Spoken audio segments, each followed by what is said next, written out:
मैं एक चीज और ऐड कर दूं, राहुल गांधी ने यहां पर यह स्पष्ट कहा है कि हिमाचल के जिस तरीके से उनका बयान सामने आया है, हिमाचल के बजट को देखते हुए, हिमाचल की जो आर्थिक स्थिति है उसको देखते हुए उन्होंने इशारा किया है कि वो जो राज्य सरकारें हैं वो डिसाइड करेंगी। तो क्या कांग्रेस ने जब ओपीएस को लेकर इतना बड़ा माहौल बनाया, एक लहर ओपीएस को लेकर वहां पर खड़ी कर दी, तो क्या कांग्रेस पार्टी ये नहीं जानती थी कि 70,000 करोड़ का कर्ज पहले से ही हिमाचल के ऊपर है? ओपीएस का हम इतना बड़ा वादा कर रहे हैं, वादा कैसे निभाएंगे इसे? राहुल जी ने केवल मात्र ये बोला है कि इसका फैसला जो है वो राज्य सरकार पर छोड़ा जाता है, मुख्यमंत्री को इंपावर करने की बात करिए, नहीं तो आप ही बोलेंगे कि दिल्ली से सरकार चल रही है। तो उन्होंने बिल्कुल सही बोला है कि कैबिनेट जो है वो फुल पावर्ड है कि फैसला लेने के लिए, और हमारी ने गारंटी दी है। सरकार के बिल्कुल बहाल होगा। इसमें उसके बाद छत्तीसगढ़ में लागू है, राजस्थान में आपको पता है लागू है, जीएसटी का हमारा शेयर में दिया जा रहा है।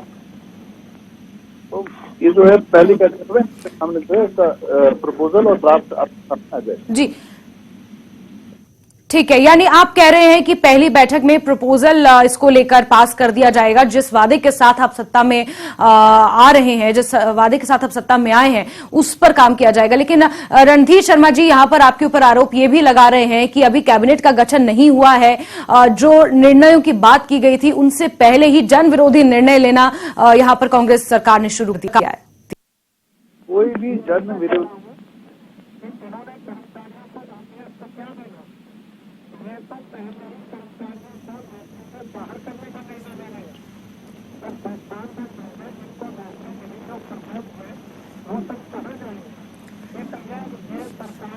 चलिए अनिरुद्ध सिंह जी से हम जवाब इसका लेंगे, लेकिन रणधीर जी, हमने कसुम्पटी विधायक है अनिरुद्ध सिंह, उनसे सीधे तौर पर बात की और उन्होंने कहा कि ऐसा कुछ नहीं है। राहुल गांधी ने सिर्फ ये कहा है कि राज्य सरकार को फ्री हैंड दिया है कि किस तरीके से ओपीएस लागू करनी है, वो अपने हिसाब से कर सकते हैं, और कोई भी जन विरोधी निर्णय यहां पर नहीं लिए गए हैं। जब विधानसभा के चुनाव थे तो कांग्रेस पार्टी का सारा राष्ट्रीय नेतृत्व इंक्लूडिंग श्रीमती प्रियंका गांधी, उन्होंने ओपीएस के मुद्दे को बहुत उछाला था। और आज अगर हाईकमांड इससे हाथ वापस लेती है तो ये कांग्रेस पार्टी की दोहरी नीति है। और ये राहुल गांधी नहीं, इनके एक विधायक भी ये कह चुके हैं कि ओपीएस देने के लिए तो केंद्र सरकार से संबंध बनाने पड़ेंगे, केंद्र सरकार से सहयोग लेना पड़ेगा। इसका मतलब ये शुरू में ही जो है ओपीएस के मुद्दे से धीरे धीरे हाथ खींच रहे हैं। एक विधायक ने कहा, अब इनके राष्ट्रीय नेता राहुल गांधी ने कहा, और कैबिनेट का गठन हुआ नहीं। इन्होंने 10 दिन मांगे थे, 10 दिन भी पूरे हो गए। तो ये तो एक तरह से पूरी तरह शुरू में ही सरकार विफल हुई है अपने वायदे पूरे करने में और जनता की समस्याओं को समाधान करने में। यहाँ हिमाचल प्रदेश में सीमेंट फैक्ट्रियां बंद हो गई, लोग बेरोजगार हो रहे हैं, और ये सरकार सैर सपाटे कर रही है। इसलिए इस सरकार को हिमाचल की जनता के हितों की कोई चिंता नहीं है।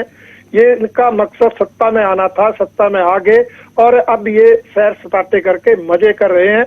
इसलिए इनका कोई उन वायदों से भी सरोकार नहीं जो इन्होंने किए। सिर्फ ओपीएस अनिरुद्ध सिंह जी से इसका जवाब ले लेते हैं। अनिरुद्ध जी यहाँ पर साफ जी अनिरुद्ध जी, साफ तौर पर ये आरोप आपके ऊपर लग रहे हैं कि आपको सिर्फ सत्ता में आना था, सत्ता में आप झूठे वादे करके आ गए हैं, अब आपको जनता के साथ किए गए वादों का कोई उनसे लेना देना नहीं है, सैर सपाटा आप कर रहे हैं। ये भाजपा का आरोप है आपके ऊपर।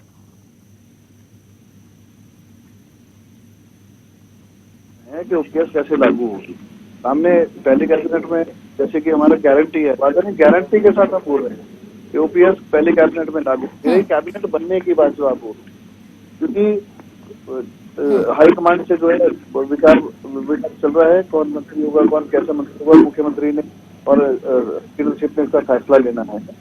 तो उसमें जो है पर्याप्त तो विलम्ब जरूर हुआ है, लेकिन कैबिनेट गठन जो है जल्द ही आपके सामने आ जाएगा और पहले दिन ही। लेकिन अनिरुद्ध जी, सवाल यहाँ पर यह है कि प्रियंका गांधी जब मंडी आई थी तो खुले मंच से उन्होंने इस बात को माना था कि जब कांग्रेस की सरकार सत्ता में आएगी तो विद इन 10 डेज हम ओपीएस को बहाल करेंगे। ये प्रियंका गांधी के शब्द थे।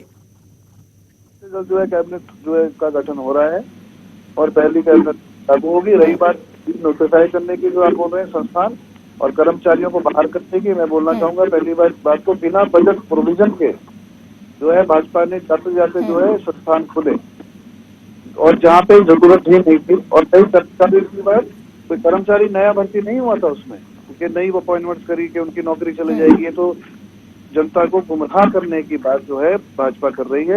एक भी कर्मचारी की जो है कांग्रेस हमेशा जो है, लेकिन अनिरुद्ध जी, में भाजपा ये भी आरोप लगा रही है कि आपके ही विधायक ये बयान दे रहे हैं कि ओपीएस को लागू करने के लिए हमें केंद्र से किसी न किसी तरह के सहयोग की जरूरत पड़ेगी।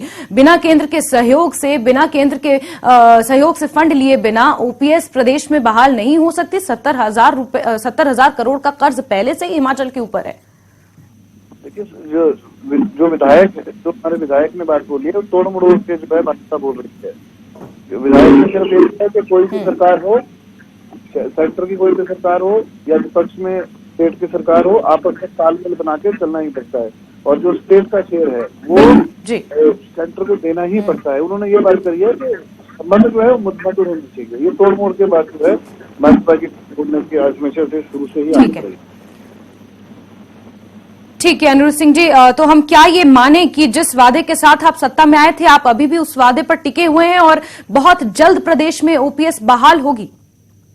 बिल्कुल, वादा भी और जनता के साथ जो की गई गारंटी है, और मैं भी गारंटी दे रहा हूं कि जो भी गारंटी हमने और वादे करे हैं जनता के साथ, वो लागू होंगे ही होंगे। ठीक है अनिरुद्ध सिंह जी, तो यहाँ पर आप कसुम्पटी से कांग्रेस विधायक को सुन रहे हैं जो ये वादा कर रहे हैं कि जिन वादों के साथ, जिन गारंटियों के साथ, जिस घोषणा पत्र के साथ कांग्रेस पार्टी सत्ता में आई है वो बहुत जल्द पूरे होंगे। हालांकि भाजपा विपक्ष में बैठी है, सवाल पूछना भाजपा का काम है। और इसी के साथ रणधीर शर्मा जी और अनिरुद्ध सिंह जी, आपका बहुत बहुत शुक्रिया इस चर्चा में शामिल होने के लिए और न्यूज 18 हिमाचल को अपना महत्वपूर्ण समय देने के लिए। सहयोगी रणबीर हमारे साथ लगातार बने हुए थे। रणबीर, आपका भी बहुत बहुत शुक्रिया। खबरें अभी और भी हैं, लेकिन वक्त एक छोटे से ब्रेक का।